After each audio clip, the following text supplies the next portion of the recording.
Eu cada vez mais tenho nojo daquilo que o mundo me propõe, e cada vez mais tenho prazer nas coisas de Deus. De fato, se qualquer pessoa nessa igreja disser que não tem pecado, está mentindo. Mas ele não está dizendo isso para justificar uma vida em pecado. É que nós estamos num processo de santificação, em que o pecado continua habitando em nós. O que ele está mostrando é para dar uma pancada na minha possível vaidade. Eu sou de Cristo, tal. Mas o tempo todo eu tenho que vigiar. Eu tenho que praticar as disciplinas espirituais. Eu tenho que usar os meios de graça. Eu preciso da comunhão dos irmãos. Eu preciso do culto doméstico. Eu preciso da minha hora de oração. Por quê? Porque o pecado ele ainda está em mim. Escrevo essas coisas para que vocês não pequem. Mas se alguém pecar, temos advogado junto ao Pai, Jesus Cristo justo.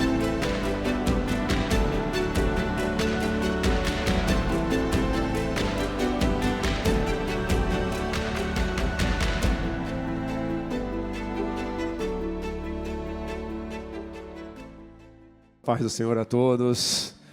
É um prazer, um privilégio estar com vocês novamente, ainda mais no mês de família. Queria começar agradecendo ao Papai do Céu por me permitir estar aqui com vocês. Pastor Anderson, Márcia, essa família linda que são bênçãos na minha vida, no meu ministério. Pastor Anderson é um amigo querido, um mestre com quem eu tenho aprendido tanto. Também o pessoal da equipe do Ministério da Família, que tão honrosamente, hoje mais uma vez, fizeram o convite e eu tenho a oportunidade de estar com vocês. Eu gostaria que vocês ficassem de pé um pouquinho, por gentileza, para que nós possamos orar. Eu trago um abraço em nome da igreja a qual eu pertenço, a Igreja Nova Vida Ministério de Deus. Papai do Céu, derrame graça e misericórdia sobre todos, que seja uma manhã cheia do Espírito Santo, e que a palavra do Senhor se cumpra em nossos corações. Amém, queridos? Papai do Céu, obrigado por estarmos na Tua presença, pelo Teu cuidado, pelo Teu zelo, pelo Teu amor, pelo Teu afeto. E agora, Espírito Santo, te pedimos, ilumina-nos, porque senão, como compreender a Tua palavra? Que não seja a opinião pessoal de uma pessoa, a interpretação pessoal de alguém, mas seja de fato a Tua palavra exposta como ela é, e então ela cumpra em nós os Teus propósitos. Fala com nossas famílias, fala com nossos corações, e realiza o Teu querer em nós, Pai. Clamamos, te pedimos, te louvamos, te glorificamos, em um nome precioso de Jesus Cristo. Todo o povo de Deus diga... Podemos sentar, amados. Mais uma vez, é um privilégio que eu não vou conseguir explicar em palavras.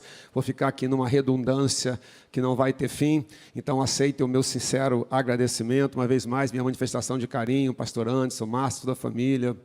Amo vocês. E aos irmãos daqui da PIB, Vila da Penha. Irmãos, é um privilégio de todas as maneiras estar aqui. Essa semana, esse mês é um mês de família em todas as igrejas, praticamente, né? E eu estava no início desse mês também participando de um congresso de família em Petrópolis. E alguém me procurou e falou assim: pastor, o senhor vai estar no dia 19 na PIB Vila da Penha, porque também a mídia de vocês funciona, né? E aí eu falei assim: vou estar, pastor, mas lá é assim, aquela igreja é história. E aí ele fez tanto elogios a vocês, irmãos, que eu não vim de medo. Assim, né? Então, parabéns pela história de vocês, pela dedicação, pelo empenho, de coração, né? Deus derrame mais e mais. Irmãos, o tema de hoje, dessa manhã, que foi proposto, o desafio que nos foi proposto é filhos santificados para cumprir propósitos espirituais. Você pode repetir comigo para me ajudar? Vamos lá? Filhos santificados para cumprir propósitos espirituais. Eu não tenho como falar sobre esse tema, amados, sem fazer um arcabouço, sem construir um alicerce. Senão nós corremos o risco de construir um prédio muito bonito, mas que não vai sustentar, que vai cair daqui a 1 mês, 2 meses, diante das dificuldades da família. Então eu peço a sua paciência, porque durante um tempo você vai falar assim: puxa, o pastor não está falando sobre a questão dos filhos, mas daqui a pouquinho eu vou chegar nos filhos.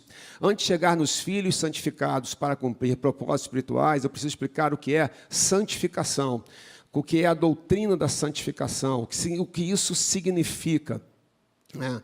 Quando a gente fala em santificar, amados, a palavra literalmente significa separar. Uma pessoa santificada é uma pessoa literalmente separada. Nós éramos separados de Deus para o mundo.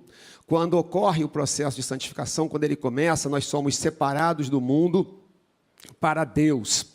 Esse processo, queridos, ele ocorre quando a gente analisa ele a nível de teologia, como se fosse uma grande escola dominical. Aqui vocês já vieram da escola dominical, mas uma grande classe única, pelo menos em 3 etapas.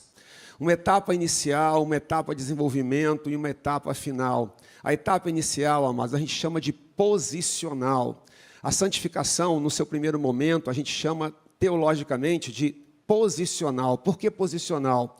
Porque eu era inimigo de Deus. Eu estava em inimizade com Deus. O Espírito Santo falou, meu coração ou seu coração.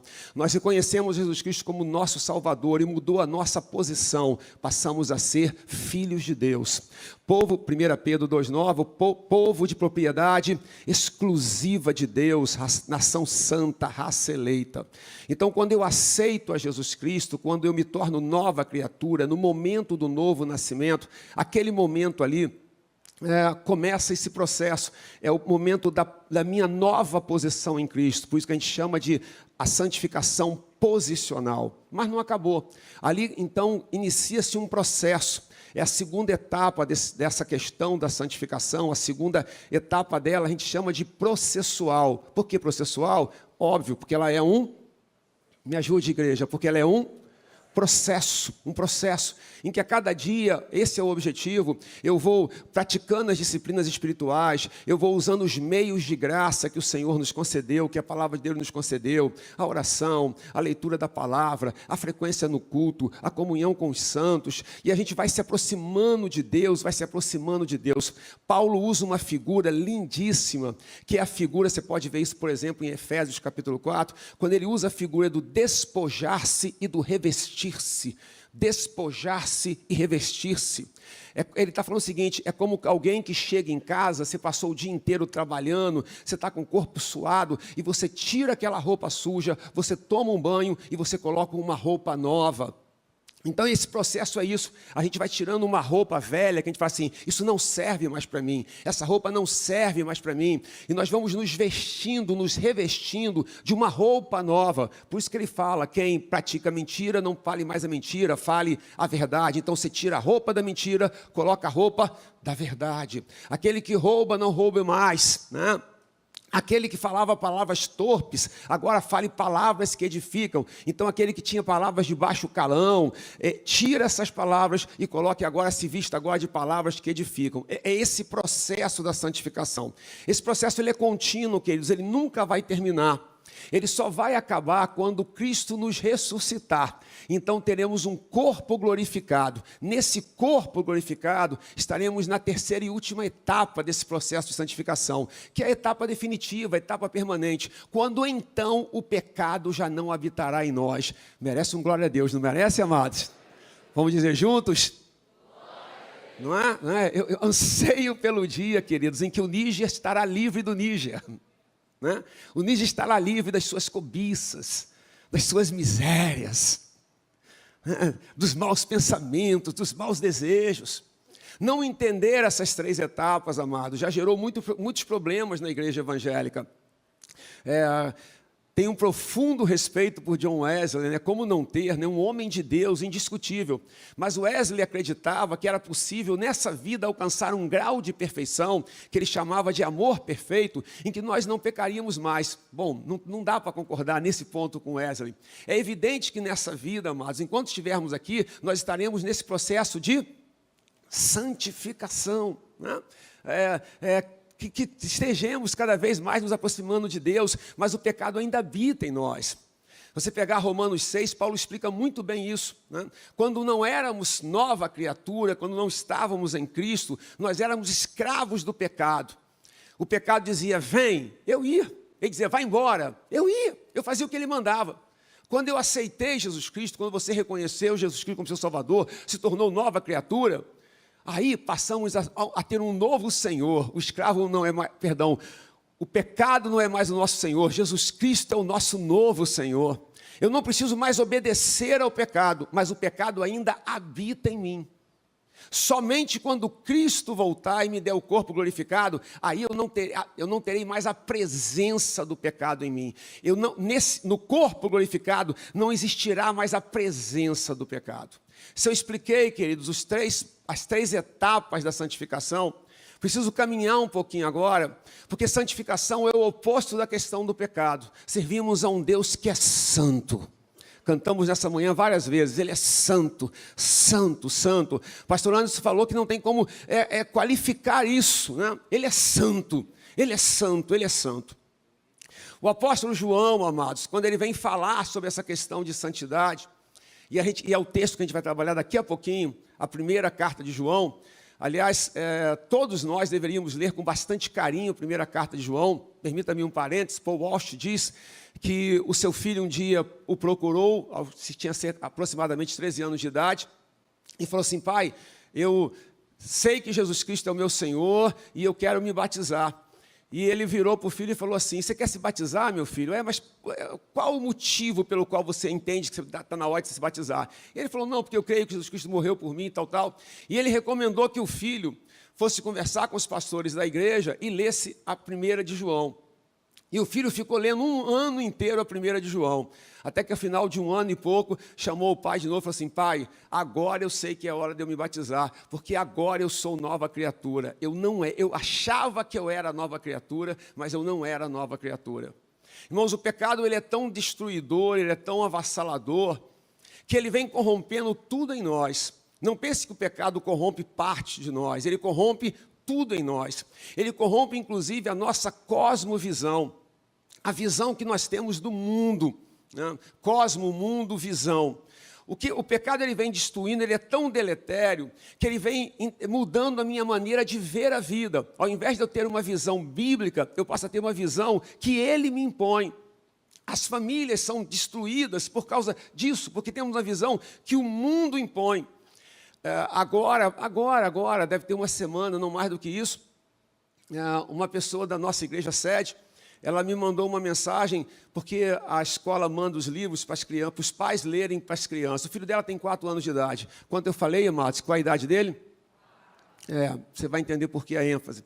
E aí ela pegou o livro que ela deve ler para o filho.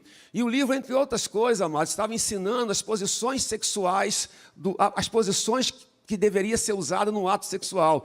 E eu não tenho coragem de falar aqui para você o que o livro está ensinando. Para uma criança de 4 anos de idade, posição tal, posição tal, posição tal, posição tal. Ela indignada, ela vai no colégio, e eu falei para ela que eu sabia o que ela ia encontrar lá, você também sabe. A professora simplesmente ficou chocada com ela. Por quê? Porque isso é algo, eu não sei se eu estou conseguindo ser claro aqui, irmãos, o pecado ele deforma de tal maneira a nossa, inclusive, maneira de pensar, a nossa cosmovisão, que a pessoa não só defende aquilo, ela acredita que ela está certa. Eu consegui ser claro, irmãos? Vamos ser assim para mim. E ela tinha dificuldade de explicar para a professora que aquilo é um absurdo com uma criança de 4 anos. E simplesmente a professora não entendia. E não aceitava. E a tratou como uma mãe ultrapassada, fundamentalista, e tudo isso que você já ouviu. Porque o pecado ele vem deformando a gente, amados. Na primeira de João, o último dos apóstolos, né, o que não morreu pelo viés do martírio, cuja última igreja que ele pastoreou foi Éfeso, de lá ele sai desterrado para a ilha de Patmos, onde recebe a revelação do Apocalipse. João está com uma preocupação, queridos. A preocupação dele era sobretudo por uma questão que havia naquele momento, muito premente, que era o dualismo. O dualismo ele fazia uma clara distinção entre corpo, a matéria e o espírito. E eles entendiam que tudo que era do corpo era imundo, e tudo que era do espírito era bom. Dessa maneira, eles negavam a encarnação de Cristo. Como é que Deus ia encarnar se o corpo ele é imundo? Eles negavam a ressurreição. E João vem combatendo exatamente essa questão. Nos faz lembrar Paulo também, né? 1 Coríntios capítulo 15, quando Paulo diz, se Cristo não ressuscitou, vã é a nossa pregação e vã é a vossa fé. Então, o que João está fazendo, amados? João está trazendo aqui um contexto em que ele vai nos mostrar 3 testes, finalmente cheguei, 3 testes para saber se eu sou nova criatura, 3 testes para saber se eu vivo em santidade. Falei das 3 etapas da santificação, uma inicial, uma processual, posicional, processual e definitiva. Você pode me ajudar para a gente tentar fazer de forma didática? Ali no início, posicional, fale comigo, por favor, vai. processual e definitiva na glória, com o corpo glorificado, já não haverá mais a presença do pecado em nós. E agora João nos propõe e nos impõe 3 testes. Irmãos, qual é a questão de João? É o seguinte: como é que eu sei que eu sou nova criatura? Como é que eu sei que o pecado não está me enganando? Como é que eu sei que de fato eu tenho uma família que vive sob os preceitos de Deus? Como é que eu sei que eu vivo num lar que será capaz de ser instrumento de Deus para santificar os filhos? Como é que eu sei que eu sou crente, amados? Quando a gente faz essa pergunta, as respostas normalmente são muito gerais, né? João é muito específico e muito objetivo. E aí eu convido finalmente você a abrir na 1 de João. Vai ser projetado aqui também. A versão que eu vou ler, tá, queridos? É a Nova Almeida atualizada.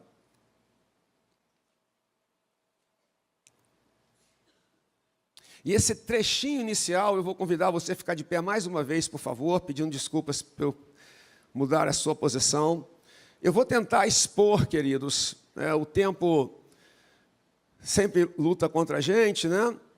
É uma mensagem, não é um estudo, mas eu vou tentar expor o máximo do capítulo 1, do versículo 5, até pelo menos ali o capítulo 2, versículo 17, não todos os versículos, mas a boa parte deles. E eu agora gostaria que nós lêssemos juntos, amados, versículos 5, 6 e 7 da 1 de João, ok? A partir do versículo 5, por gentileza, 5, 6 e 7. Juntos, queridos, por favor. A mensagem que dele ouvimos e que anunciamos a vocês é esta: Deus é luz, e se dissermos e andarmos nas trevas, mentimos. Se andarmos na luz, uns com os outros, e o sangue de Jesus, seu Filho, nos purifica de todo o pecado. Obrigado, que podemos sentar. Irmãos, o apóstolo João, ele começa, versículo 5, por gentileza, e eu vou tentar expor o máximo que eu puder, o texto sagrado. Ele começa dizendo, amados, dando um testemunho de que ele está falando algo que ele não inventou. Não é a interpretação dele. Irmãos, isso é muito importante. Evangelho não é algo de interpretação particular. Evangelho não foi revelado numa caverna escura especificamente para alguém. Evangelho, ele é claro, ele é cristalino. A ressurreição de Jesus foi vista por centenas e centenas de pessoas. O que o João está falando? Olha só, o que eu vou dizer para vocês é a mensagem que eu ouvi de Jesus. A mensagem que dele, me ajude, a mensagem que dele ouvimos e que anunciamos a vocês. Então, ele está trazendo para si, né, o testemunho que ele tem, ocular.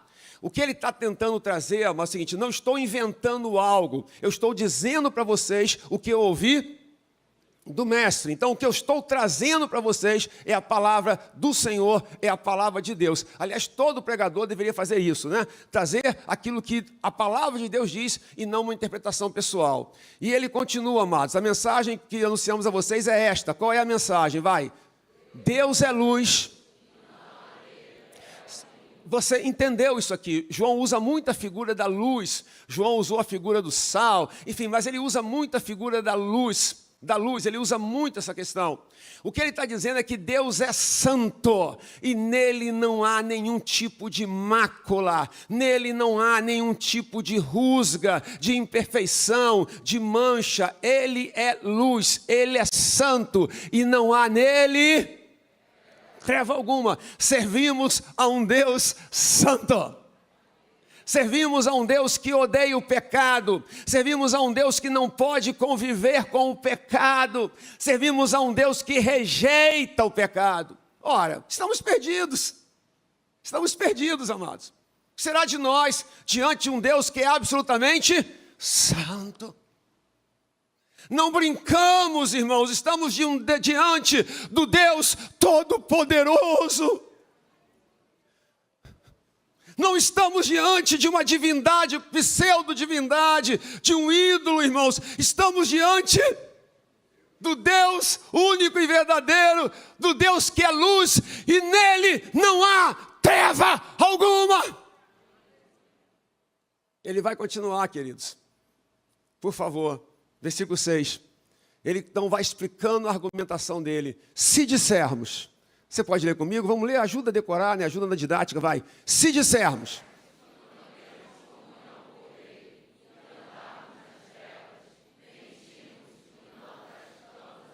Você sabe o que ele está dizendo? Não adianta você falar.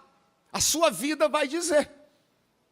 Eu digo que eu estou em Deus, eu digo que eu sou de Deus, eu digo que eu sou nova criatura, eu digo que eu tenho comunhão com Deus, que eu sou muito espiritual, mas eu tenho comunhão com Deus e ando nas trevas. Isso é simplesmente impossível, é mentira. Estou num alto engano, para dizer o mínimo. Mentimos e não praticamos a verdade. Irmãos, os 3 testes que João vai nos propor e nos impor, para saber se eu sou crente de verdade, são os seguintes. Primeiro, o teste doutrinário. Você pode repetir, me ajude, vai.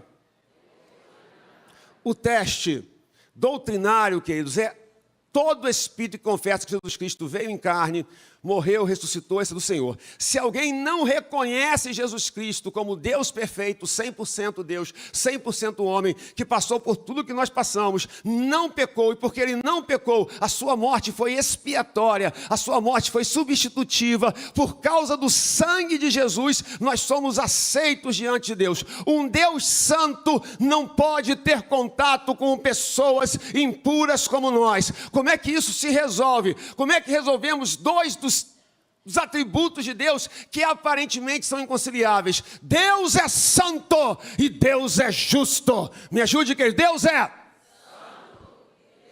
Deus não é um Deus corrupto, que passa a mão em cima do erro, que absolve alguém que cometeu um delito. Cometeu um delito, cadeia. No nosso caso, a pena é capital. O salário do pecado é... Mas ele é santo, é justo. Tem um outro atributo aqui. Ele é Deus de misericórdia. Como é que a gente concilia? Como é que eu concilio? Como é que eu concilio, irmãos? Ele manda o seu filho. O verbo se faz carne. João capítulo 1, toda a descrição ali, né? E no versículo 12, mas a todos quantos o receberam, deu-lhes o poder de serem feitos filhos de Deus, a saber, aos que creem no seu nome. Então, a justiça de Deus é saciada. Quando Deus me vê, não me vê pela ótica da minha impiedade. Ele me vê através do sangue do seu filho. Ele pode me acolher. Eu então passo a ser a habitação do Espírito Santo. Eu posso adorar a Deus. Eu tenho em mim, você tem em você, o Espírito Santo residindo em nós. Meu Deus. O primeiro teste, irmãos, é o teste doutrinário. É aquele que confessa que Jesus Cristo é o Senhor. O segundo teste, irmãos, é o teste da obediência. Fale comigo, vai. É o teste? O teste da obediência, irmãos, é o que está aqui assim. Se eu digo uma coisa e não pratico, eu sou mentiroso. Se eu sou crente, eu obedeço a palavra de Deus. Se eu sou crente, eu tenho prazer na palavra de Deus. Se eu estou no processo de santificação, que é o nosso tema, eu então mudei a minha cosmovisão. No final, nos versículos 15 a 17, amados, do capítulo 2, João vai dizer o seguinte: não amem o mundo, nem que no mundo há. Permita-me um parênteses aqui agora, seja paciente comigo. Irmãos, o amor, ele é tremendo. Eu tenho 3 filhos. Quem tem mais de um filho aqui? Deixa eu ver, vai. Eu tenho 3 filhos.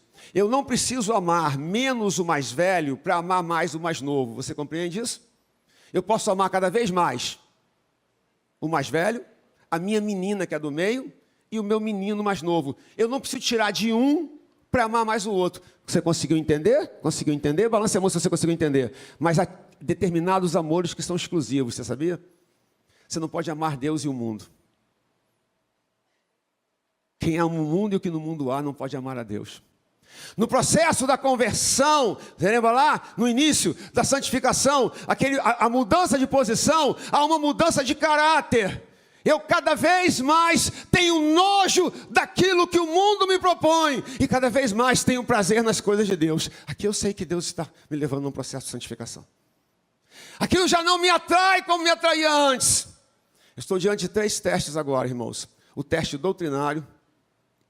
O teste da obediência, que a gente chama de teste moral. Se eu sirvo ou não sirvo a Deus em obediência à sua palavra. E por fim, o teste social, que é o teste do amor. A gente vai ver essa descrição no andar da exposição, tá bom, queridos? Versículo 8, por gentileza, amados. Ele está falando sobre Deus que é santo, servimos ao Deus santo. Se eu disser que eu sirvo a Deus e estou no pecado, eu estou sendo mentiroso. Mas no versículo 8 parece que ele muda o tema. Olhe para mim, amados, uma observação importante. Paulo tinha uma linha de raciocínio linear. Paulo era como essa redação do Enem, né? Você tem que ter, me ajude.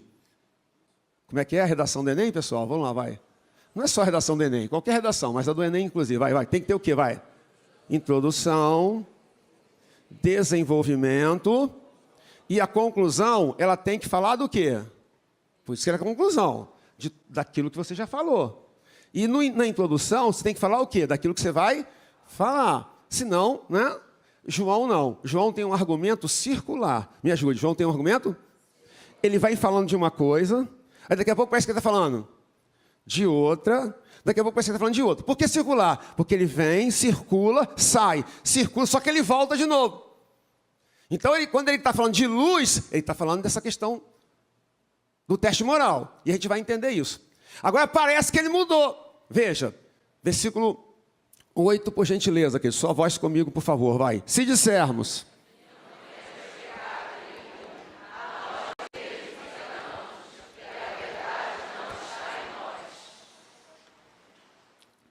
Irmão, já vi muita gente pegar o texto fora de contexto. Essa questão de contexto é fundamental para a gente, né, amados? Se eu sair aqui na rua e eu der de cara com uma pessoa aqui chorando, o que significa? O que significa uma pessoa chorando, gente? Me ajude, o que significa uma pessoa chorando? Fala, querida, que você ouve. Que ela não está bem? Será? Ela pode estar chorando de alegria. Viu? Se eu vi ela rindo, o que significa? Que ela está feliz? Tem gente que ri de nervoso. Quem já riu de nervoso? Tem gente que, se você ficar muito nervoso, você começa a rir. Deixa eu ver, vai. É porque você está feliz? Entendeu? Eu não consigo saber. Ver alguém chorando, ver alguém rindo, não significa nada, a menos que eu saiba o contexto. Ah, ela está chorando porque faleceu alguém que ela ama. Ah, então eu sei que esse choro é o quê? Tristeza, saudade. Porque agora eu sei o contexto. A gente pegar um versículo sem contexto é um problema. E eu já vi muita gente pegar esse contexto, esse versículo aqui sem contexto, mas assim, tá vendo? Qualquer um peca. Por que eu não posso pecar? Vai lá. Se dissermos.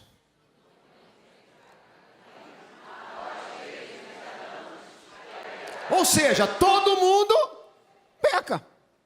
Mas por que João está falando isso? Vamos caminhar e entender? Versículo 9, vai. 9. Assim que eles colocar o 9, a gente lê juntos, né? O 9. Não sei se travou ali. Deixa eu ler então, amados. Veja na sua Bíblia aí o versículo 9, tá? Se confessarmos os nossos pecados, Ele é fiel e justo para nos perdoar os pecados e nos purificar de... Olha o 10, que parece que ele está defendendo, está vendo, todo mundo peca. Versículo 10, se dissermos que não temos pecado, fazemos dele um mentiroso, e a sua palavra, por quê? De fato, todos pecam, de fato, todos nós pecamos, de fato, se qualquer pessoa nessa igreja disser que não tem pecado, está mentindo, mas ele não está dizendo isso para justificar uma vida em pecado. O que ele está querendo mostrar é a nossa fragilidade. É que nós estamos num processo de santificação, em que o pecado continua habitando em nós. O que ele está mostrando é para dar uma pancada na minha possível vaidade. Ah, eu sou de Cristo, tal. Mas o tempo todo eu tenho que vigiar. Eu tenho que praticar as disciplinas espirituais. Eu tenho que usar os meios de graça. Eu preciso da comunhão dos irmãos. Eu preciso do culto doméstico. Eu preciso da minha hora de oração. Por quê? Porque o pecado ele ainda está em mim. Ele existe em mim. Tanto é verdade, irmãos, que o capítulo 2, e a gente já vai para o capítulo 2 de João, você está com uma pergunta, pastor, que isso tem a ver com a minha família. Eu pedi paciência a você, não pedi? Seja paciência que eu vou chegar na sua família, tá bom? Vamos lá, vai. Capítulo 2, amados, na sua Bíblia aí, por favor. Meus filhinhos, escrevo essas coisas para que vocês não pequem. Mas se alguém pecar, temos advogado junto ao Pai, Jesus Cristo justo. O que ele está explicando? Eu não estou falando para vocês que todo mundo peca para vocês pecarem. Eu estou dizendo para vocês terem consciência da fragilidade de vocês. Mas é para vocês não pecarem. como eu sei que eu estou num processo de santificação? Os 3 testes. Doutrinário, me ajuda, igreja, vamos decorar? Doutrinário significa o quê? Confessa que Jesus Cristo é o Senhor, enfim, a obra salvífica de Cristo. Teste moral da obediência. Eu obedeço a palavra? Eu tenho prazer na palavra, queridos. E 3, o teste social, que é o teste do amor, que ele vai chegar daqui a pouquinho, tá, queridos? Nesse processo eu vou entendendo que eu estou sim cada vez mais próximo do projeto de Deus para a minha vida. Irmãos, o pecado não pode fazer parte natural da vida do crente. Ele tem que ser um acidente de percurso. Eu vi um pastor falar algo que eu gostei muito. Ele disse que ele fez uma viagem de 5.000 quilômetros de carro. Alguém já fez algo parecido, irmãos? Tão longo assim? Não, nem eu fiz, eu nem pretendo fazer, que isso é uma viagem absurdamente longa. E ele falou que em 5.000 quilômetros furou pneu uma vez. Converse comigo para me ajudar. Furou pneu? Ora, furar pneu uma vez numa viagem significa o quê?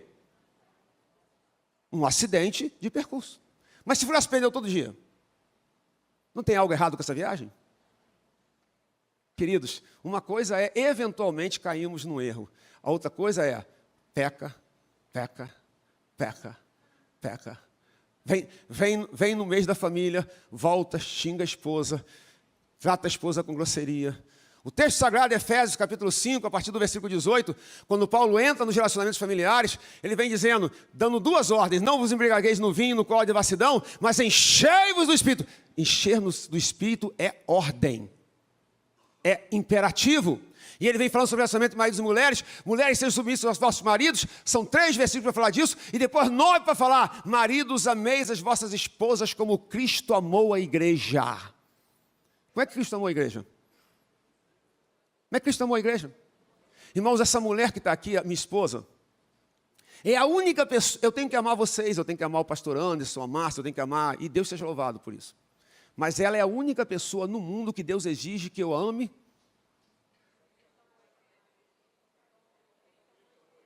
Você imagina Cristo dando um gelo na gente? Você fez algo errado, e aí você está, Senhor, e Cristo assim para você te dando um gelo? Você imagina 3 semanas Deus não te respondendo?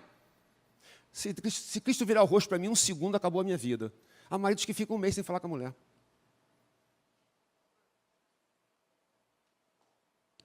Por isso que volta para cá. Não adianta, irmãos, eu falar que eu sou isso, que eu sou aquilo, quando na verdade eu não estou passando nos testes que a palavra de Deus fala. Dá para entender? Dê um amém aí, irmãos. Se eu obedeço ou não obedeço. Ah, mas ela não tem a ver com merecer, não merecer. Tem a ver com o fato que se eu casei com ela, casei porque quis casar. Agora, essa mulher, eu tenho que amar como Cristo. É isso que faz de mim um homem, irmão, de Deus. Do contrário é conversinha. Capítulo 2, versículo 1, irmãos. Vamos ler juntos aqui, voltou aqui, graças a Deus. A gente pode ler juntos, então, no capítulo 2, versículo 1. Tá? Pega a sua Bíblia aí mais uma vez, amados.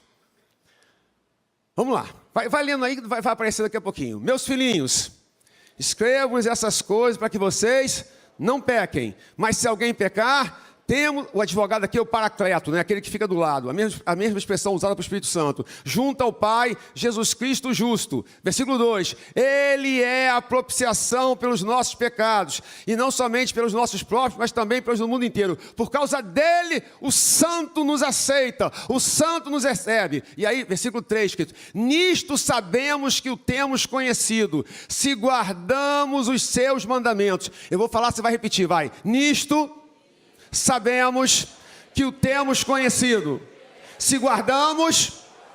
Irmãos, eu sou crente de uma época que se confundia santidade com corte de cabelo. Quem é dessa época? Deixa eu ver, vai. Com o tamanho da roupa. Quem é dessa época? Deixa eu ver aqui agora.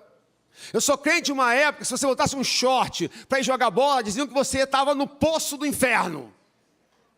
Né? Porque se confundia com aspectos exteriores. O que João está dizendo é que houve uma mudança interna. Você é nova criatura. 2 Coríntios 5,17, para citar o apóstolo Paulo, se alguém está em Cristo as coisas velhas passaram. As coisas velhas passaram não significa que você era pobre e vai ficar rico. Significa, sabe o quê? Você não é mais velha criatura. Você se despiu daquelas roupas, você colocou roupas novas. Aquela vida, aquela cosmovisão não te interessa mais. Você tem nojo dela. Você está cada vez mais nojo do mundo. Deixa eu ver aqui, me ajuda, vai. Não, sem nenhuma demagogia e hipocrisia. Se for verdade, você está cada vez mais nojo do mundo. Deixa eu ver, vai. E ele continua, irmãos. Versículo 4, aquele que diz, eu o conheço, mas não guardo os seus mandamentos, esse é mentiroso e a verdade não está nele. É o teste moral. Versículo 5, mas quem guarda a sua palavra, nele verdadeiramente tem sido aperfeiçoado o amor de Deus. Nisso sabemos que estamos nele. Olha o argumento circular. Ele está falando agora da lei moral, tem que obedecer, senão é mentira. Agora ele vai caminhar para o amor. Versículo 6, quem diz que permanece nele, esse também deve andar assim como ele andou. Como é que ele andou? Versículo 7, parece que ele mudou de argumento e não mudou, é o argumento circular. Amados, não lhes escrevo um mandamento novo, mas um mandamento antigo, que vocês tiveram desde o princípio. Esse mandamento antigo é a palavra que vocês ouviram. Sabe do que ele está dizendo, amados? Ele está dizendo que desde sempre, amar o próximo é mandamento. Não? Versículo 8, por outro lado, o que lhes escreve é um mandamento novo, aquilo que é verdadeiro nele, em Jesus e em vocês, porque as trevas vão se dissipando e a verdadeira luz já brilha. Ele faz um jogo de palavras para falar sobre, sempre foi ordenado que amássemos uns aos outros, agora temos que amar como Cristo nos amou, seria um mandamento novo. O que ele está mostrando é que no amor eu sou aperfeiçoado, no amor eu sou santificado. E nesse processo, queridos, cada vez mais, essa imagem é linda e fala demais no meu coração. As trevas vão se dissipando. Você pode me ajudar? Me ajude, vai, diga assim, vai. Mais uma vez, diga assim, as trevas vão se dissipando e a verdadeira luz já brilha. Você cada vez mais está enxergando o projeto de Deus. Você está olhando para si mesmo e falando, Senhor, miserável homem que sou. Irmãos, ao me aproximar da luz, eu não me sinto mais santo. Eu me sinto cada vez mais pecador, ainda que esteja no processo de santificação. Aliás, é prova de imaturidade. Aquela pessoa que você fala assim, aí, não, eu sou fera, eu sou muito espiritual. Quanto mais luz, mais eu vejo a sujeira, não é, queridos? Mas eu vejo a minha podridão, a minha miséria, o quanto dependo de Cristo nesse processo de santificação. E ele continua, queridos, versículo 9, quem diz estar na luz, mas odeia o seu irmão, está nas trevas até agora. Você pode repetir o versículo 9? Quem diz, eu falo, você repete, quem diz estar na luz, fale. Mas odeia o seu irmão, está nas trevas até agora. O odiar aqui, eu não odeio ninguém. Quem não odeia ninguém? Me ajuda, vai. Deixa eu ver, vai. Deixa eu ver esse negócio aqui. Lá em cima também, vai. Você diz, eu não odeio ninguém. Levanta a mão, deixa eu ver, vai. Se você não levantou a mão porque odeia, isso não. Vamos de novo, vai. Quem não odeia ninguém? Vai. Mas você sabe o que significa aqui odiar? Odiar aqui não é assim, eu odeio, quero mal, tomara que morra, desgraçado. O odiar aqui é ausência de amor. Repete. Sabe o que é odiar aqui? Indiferença. Tô nem aí. Não quero mal. Não quero bem. Crente não é indiferente. Crente nunca será indiferente. O processo de santificação não me permite ser. Não somos indiferentes aos nossos irmãos no Rio Grande do Sul. Não podemos ser. Não podemos ser indiferentes aos irmãos daqui da igreja. Às famílias da igreja. Versículo 10, queridos. Quem ama o seu irmão, permanece na luz. E nele não há nenhum tropeço. Mas quem odeia o seu irmão está nas trevas. Anda nas trevas e não sabe para onde vai, porque as trevas lhe cegaram os olhos. Irmãos, eu estou diante de 3 testes. 1, doutrinário. Quem reconhece Jesus Cristo como seu Senhor e Salvador, dê um glória a Deus bem alto aqui. 2, teste doutrinário. Teste moral. Eu estou ou não estou? Eu firmo a minha palavra ou não firmo a minha palavra? Desculpa, eu firmo a minha vida ou não firmo a minha vida? Na palavra. O que permeia o meu lar, o que permeia as minhas relações. Eu não acho que meu pai e minha mãe mereçam honra, não é o meu caso, tá, irmãos? Que eu tive pais que merecem toda a honra. Mas a palavra de Deus que merece honra, e aí? Como é que eu faço? Criai os filhos na disciplina e demonstração, e aí? Como é que eu faço? Mas eu acho que tem que ser diferente. eu permeio, a regra de fé é a palavra de Deus. E por fim, o teste do amor, o teste social. Eu não sou indiferente à dor de ninguém, muito menos a da minha família. Aqui, irmãos, eu estou caminhando nesse processo de santificação. Qual é a nossa temática? Qual é a nossa temática central, queridos? Deixa eu abrir aqui para poder ler sem cometer nenhum equívoco. Filhos santificados para cumprir. Pastor, você gastou aqui uma boa parte explicando santificação, explicando a necessidade de santificação, teste para saber se eu estou no processo de santificação, teste para saber se a minha família está no processo de santificação. E os meus filhos? Finalmente eu chego, queridos. 1 Coríntios, capítulo 7. Para poder contextualizar, amados, Coríntios era uma igreja muito complicada, cheia de dons espirituais, mas muito complicada. Foi em Coríntios que a devassidão moral atingiu graus assim absurdos, a ponto de um rapaz ter relações sexuais com a mulher do seu pai, a madrasta. E Paulo vem dando pancada neles. Ah, porque nós falamos em língua, Paulo fala assim, você fala em línguas, e daí? O que significa isso? Aqui, Paulo, no capítulo 7, irmãos, ele vai falar sobre questões de casamento. Ele começa dizendo que marido e mulher não podem se privar um ao outro.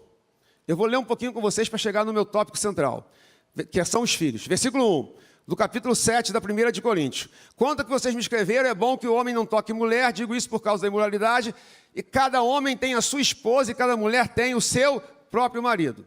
Versículo 3, que o marido conceda à esposa o que lhe é devido, e também de igual modo a esposa ao seu marido. A esposa não tem poder sobre o seu próprio corpo, e sim o marido.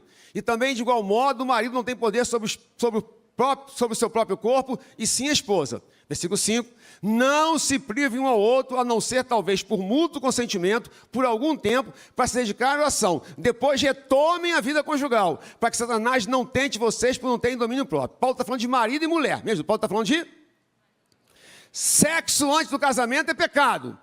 Casamento sem sexo também é pecado. Ah, ela decidiu que ela vai ficar agora 6 meses para se consagrar à oração. Não vai. Não vai.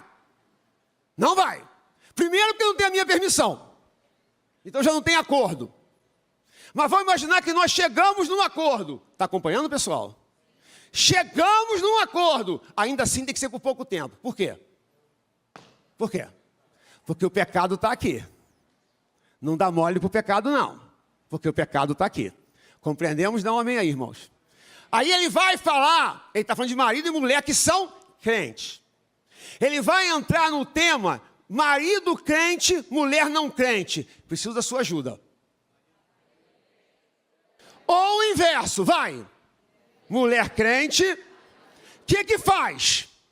Conflito, né? Vale dizer que ele não está legitimando o crente casar com o não crente. Ele está falando de uma situação que já está acontecendo. Então, casaram e aí ela se converteu. Casaram, ele se converteu, mas o outro não se converteu. E agora, o que faz? Se a mulher não crente consente em viver com o marido crente, o que o marido crente faz? Fica com ela e paga o preço. Se o marido não crente consente em viver com a mulher crente, o que a mulher crente faz? Fica com ele e paga o preço. E o preço não é brincadeira. Vamos ver isso? Vamos lá, vai. Não se privem, tal. Ele vai falar algumas coisas aqui sobre, que não é o nosso tema central. Versículo 10. Aos casados, ordeno não eu, mas o Senhor. Quando ele fala, irmãos, vale a observação, ordeno eu. Tem hora que ele fala, ordeno eu, mas não o Senhor, ele está dizendo que é algo que ele está dizendo, que Jesus não disse, mas ele tem autoridade para falar, tá, queridos? Porque ele era o apóstolo. Quando ele diz o Senhor, mas não eu, ele está dizendo algo que Jesus próprio disse, tudo bem? Então, aos casados ordeno, não eu, mas o Senhor, que a mulher não se separe do marido. Mas se ela se separar, que não se case de novo, ou que se reconcilie com seu marido, que o marido não se divorcie da sua esposa. Eu não vou entrar na questão de divórcio, que não é o meu tema hoje. Versículo 12, aos outros digo eu, não o Senhor, se algum irmão estiver casado com uma mulher não crente, e essa concorda em morar com ele, não se divorcie dela. Entendemos? Dá um amém aí, pessoal. Deu para entender? 13, se uma mulher estiver casada com um homem não crente, e esse concorda em viver com ela, que ela não se divorcie do marido. Entendemos? Dá amém, pessoal? O versículo 14 é a chave. Cheguei, irmãos. Finalmente. O 14 é para decorar. Eu vou ler ele todo, depois vou ler devagar para você ler comigo. Porque o marido não crente é santificado no convívio da esposa. E a esposa não crente é santificada no convívio do marido crente. Se não fosse assim, os filhos de vocês seriam impuros, porém agora são santos. Você vai repetir comigo para me ajudar. Porque o marido não crente é santificado no convívio da esposa. E a esposa não crente é santificada no convívio do marido crente. Se não fosse assim, os filhos de vocês seriam impuros, porém agora são santos. Não entendeu? Qual é a nossa temática? Filhos santificados para cumprir. Eu vim até aqui agora explicando o que é santificação, explicando que tem um momento em que eu me converto, sou nova criatura, mudei a posição, agora eu sou filho de Deus. Cadê o glória a Deus da igreja? Estou num processo de santificação, a cada dia mais próximo do Mestre. E um dia, o Níger estará livre do Níger. O Níger estará livre do pecado. Até lá, de glória em glória, de fé em fé, a gente vai, e o Espírito Santo anda em nós. Mas se eu sou crente, se ela é crente, se os pais são crentes, olhe para mim, querida, essa é uma mensagem de consolo absurda. O marido não crente, repete, ele é santificado. Como? Porque santificação é um processo do Espírito Santo em nós. Santificado tem que ser nova criatura. Irmãos, aqui tem um mistério que ninguém explica. É aquelas passagens da Bíblia que a gente recebe e pega no coração que Deus deu para consolar a gente, e que a gente nunca vai entender totalmente, só vai entender na glória. O que eu sei é o seguinte, querida, sabe por que o Satanás, sabe por que o diabo o tempo todo quer separar o crente do não crente? Ele quer separar os crentes também. Mas sabe por que ele quer assim? Você é crente? Sai do teu trabalho! Isso não é lugar para você! Isso é um lugar de ímpios! Sai desse lugar! Sai dessa igreja, que essa igreja está com problemas! Sai da tua família! Desiste fulano! Porque se ele tirar o crente do não crente, o não crente está deixando de ser o quê? O quê? Mas como é que o não crente é santificado? O marido não crente é santificado. Como é que a mulher não crente é santificada? Vamos fazer um culto de santificação? Falar com o pastor Anderson, vamos fazer aqui um culto de santificação para santificar a família? Se a gente vai orar, tudo bem, Deus seja louvado, mas será que é isso? E aí, pessoal? Vamos fazer uma campanha de santificação? Se for para orar, tudo bem, mas será que é isso? Irmãos, olhe para mim. O marido é santificado. Uma palavrinha que precisa ficar no seu coração para o resto da vida. No convívio. Pode repetir. Enquanto o não crente convive com o crente, o não crente está sendo no convívio. No convívio. Eu não estou falando de falso crente. Eu não estou falando de pessoas que frequentam a igreja. Eu estou falando de crente que está no processo de santificação. Que mudou a sua cosmovisão. Que a sua visão de mundo está na palavra. Vão chamar-nos de fundamentalistas, nossos filhos vão dizer que nós somos ultrapassados. O que eles não sabem é que no processo de convívio conosco, eles estão sendo. Nunca desista de ninguém da sua família. Pais que têm filhos desviados, nunca fechem a porta para eles. Rejeite o pecado, condene o pecado, mas deixe a porta aberta, porque eles precisam conviver conosco. Irmãos, os não crentes, e eu posso afirmar isso com toda segurança, são santificados.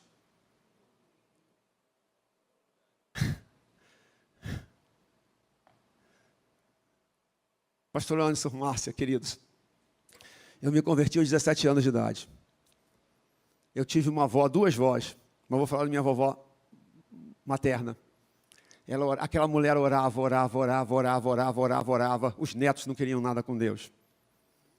Aquela mulher orava, os filhos não queriam nada com Deus. Aquela mulher morreu sem ver ninguém nos braços do Senhor. Aquela mulher não viu um único parente se converter. Ela morreu 1 ano, 2 anos, 3 anos. Eu me converti aos 17. A minha família foi se convertendo em massa. Hoje, praticamente toda a minha família está diante do Senhor Jesus Cristo. E quando eu penso na minha avó orando por mim, quando eu penso na minha avó falando comigo, meu filho, irmãos, eu lembro de que eu não sabia, mas eu estava sendo santificado no convívio com aquela mulher. Irmãos, e você que está aqui hoje, querido, você não é crente, e você tem uma mulher crente, você não é crente, querida, mas você tem um marido crente, você não aguenta mais seu marido, porque seu marido é chato, ele quer vir para a igreja, e você não suporta mais ele. Ou então você, querido, que você tem pais crentes, você tem avós crentes, você não é crente, você veio aqui hoje, não sei, está assistindo essa mensagem, porque Deus te direcionou, o Espírito Santo tem um propósito na sua vida, e você fala, meu Deus, que coisa chata, tomara que acabe o culto. Você não tem ideia da bênção que é ter pais crentes, marido crente, esposa crente, alguém crente na sua família, porque através do convívio dessa pessoa, quer você queira ou não, você está sendo santificado.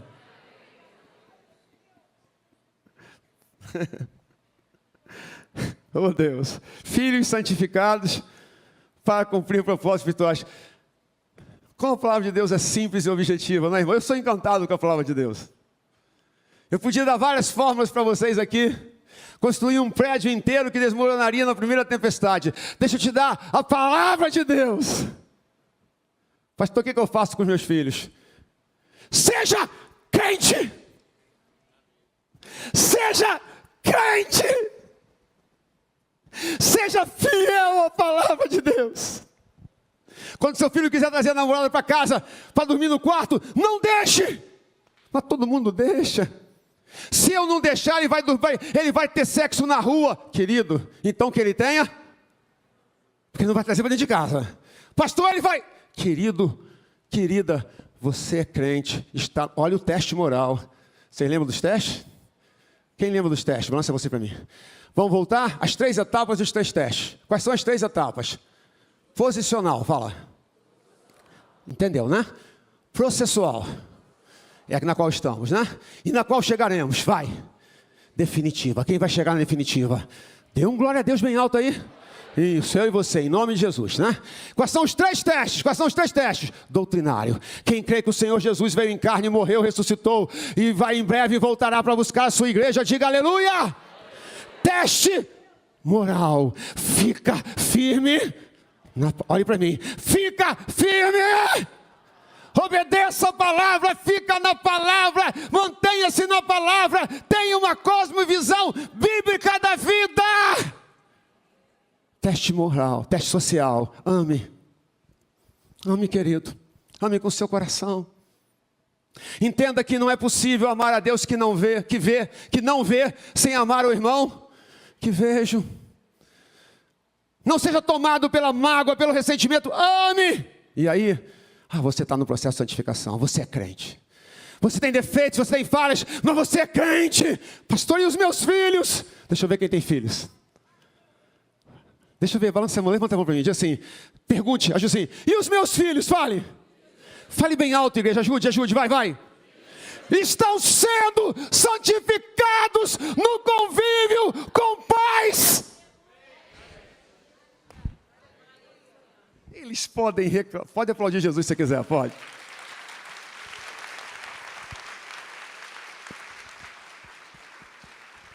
Irmãos, eles vão reclamar, eles vão chiar.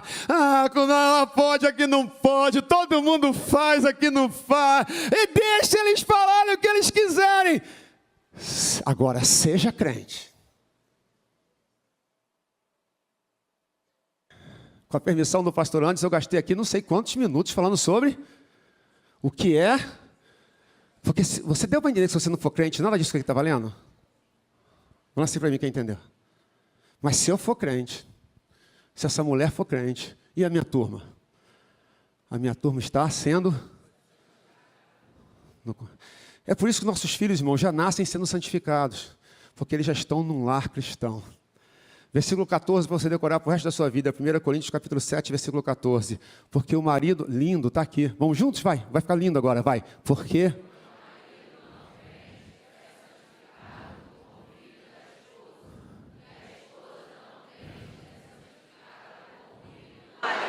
Vai.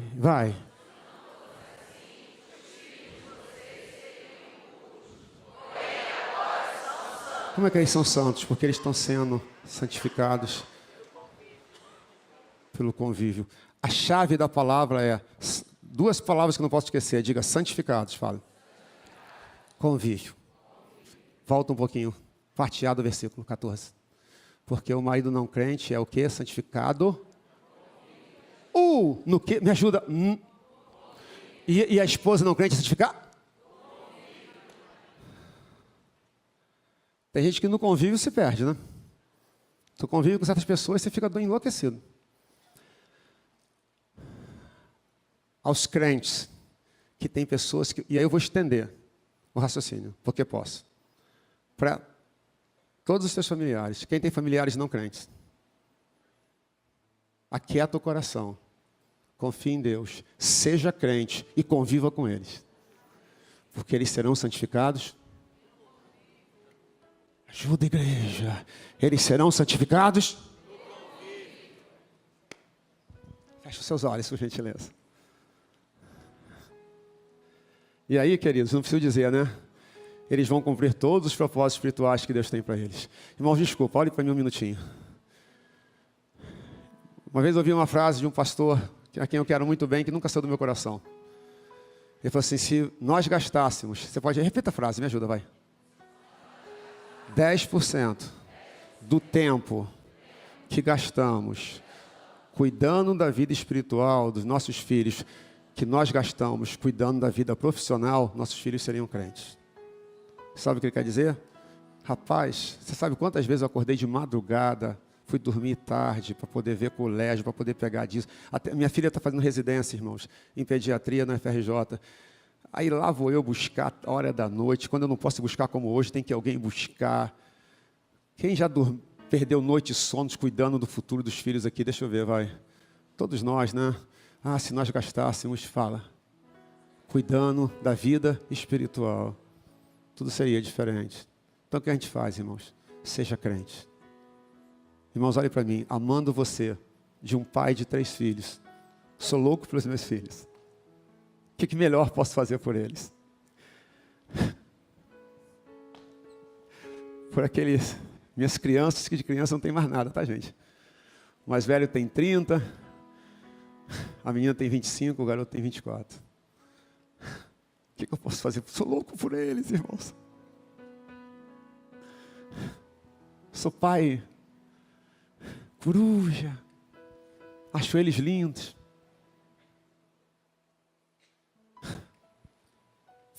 Acho eles os mais bonitos, inteligentes, charmosos, cheirosos do mundo.